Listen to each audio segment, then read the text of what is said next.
यार दोस्तों, मैं निरंजन कुमार आप सबके लिए लेके आया हूँ एक फिर नया कहानी जो बहुत ही आपको अच्छा लगेगा। आपको अच्छा लगे तो लाइक करें और सब्सक्राइब करें। ज़्यादा टाइम वेस्ट ना करते हुए कहानी को स्टार्ट करते हैं। कहानी है कवि और धनवान आदमी की। एक दिन एक कवि किसी धनी आदमी से मिलने गया और उसे कई सुंदर कविता इस उम्मीद के साथ सुनाई कि शायद वह धनवान खुश होकर कुछ इनाम जरूर देगा। लेकिन वह धनवान भी महाकंजूस था। बोला, तुम्हारी कविता सुनकर दिल खुश हो गया। तुम कल फिर आना, मैं तुम्हें खुश कर दूंगा। कल शायद अच्छा इनाम मिलेगा। ऐसी कल्पना करते करता हुआ वह कभी घर पहुंचा और सो गया। अगले दिन वह फिर उस धनवान की हवेली में जा पहुंचा। धनवान बोला, सुनो कवि महाशय, जैसे तुमने मुझे अपनी कविता सुनाकर खुश किया था, उसी तरह मैं भी तुम्हें बुलाकर खुश हूँ। तुमने मुझे कल कुछ भी नहीं दिया, इसलिए मैं भी कुछ नहीं दे रहा हूँ। हिसाब बराबर हो गया। कवि बेहद निराश हो गया। उसने अपने आप बीती एक मित्र को कह सुनाई और उस मित्र ने बीरबल को बता दिया। सुनकर बीरबल बोला, अब जैसे मैं कहता हूँ वैसा करो। तुम उस धनवान से मित्रता करके उसे खाने पे घर बुलाओ। हाँ, अपने कवि मित्र को भी बुलाना मत भूलना। मैं तो खैर वहाँ मौजूद रहूंगा ही।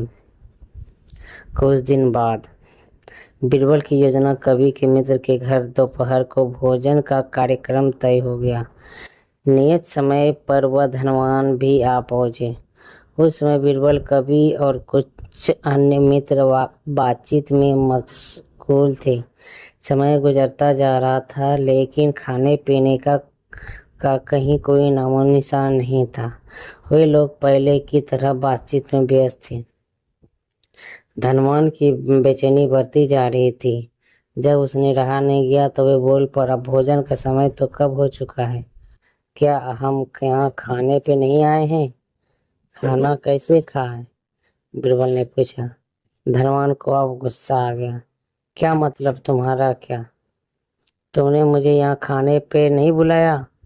खाने का कोई निमंत्रण नहीं था, या तो आपको खुश करने के लिए खाने आने को कहा गया था? जवाब बीरबल ने दिया। धनवान का पारा सातवें आसमान पे चढ़ गया। क्रोधित स्वर में बोला, यह सब क्या है? इस तरह की इज्जतदार आदमी को बेइज्जत करना ठीक है?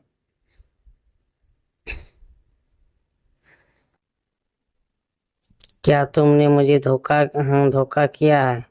और बीरबल हंसते हुए बोला, यदि मैं कहूं कि इसमें कुछ भी गलत नहीं है तो तुमने इस कवि को तभी से यही कहकर धोखा दिया था ना कि कल आना। सो मैं भी कुछ ऐसा ही किया। तुम जैसे लोगों के साथ ऐसा व्यवहार होना चाहिए। धनवान को अब अपनी गलती का अभाव हुआ और उसने कवि को अच्छा इनाम देके वहां से विदा कर दिया। वहां मौजूद सभी बीरबल की प्रशंसा नजरे से देखने लगी।